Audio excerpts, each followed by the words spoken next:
ദാരിദ്ര്യമുണ്ടാകുന്ന കാരണങ്ങൾ മുത്തുനബി 18 പഠിപ്പിച്ചിട്ടുണ്ട്. 18 നമ്മൾ പൈസ ഇങ്ങനെ ചെലവാകുന്നത് എന്താ പുസ്തകം പൈസ ഒന്നും കാണാതെ 18ഓളം കാരണങ്ങൾ ഉണ്ടായ പൈസ ഉണ്ടാവില്ല. അത് പൈസ ഉണ്ടാക്കാനുള്ള സംഗതിയാണ്. 3 സംഗതി ഞാൻ പറഞ്ഞുതരാം. ഒന്ന് വാപ്പാക്കും ഉമ്മാക്കും ദുആ ചെയ്യാത്ത മക്കളാണെങ്കിൽ അവർക്ക് ദാരിദ്ര്യമുണ്ടാവും. ഹബീബുനാ സല്ലല്ലാഹു അലൈഹി വസല്ലം ബാപ്പാക്കും ഉമ്മാക്കും ദ്വാരക്കൂല.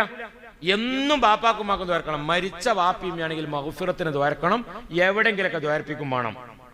മരിക്കാത്ത വാപ്പിയമ്മയാണെങ്കിലോ അവരുടെ ആഫിയത്തിന് വേണ്ടി ദ്വാരക്കണം. ഒന്ന്. രണ്ടാമത്തെ കാരണം എന്താണ്?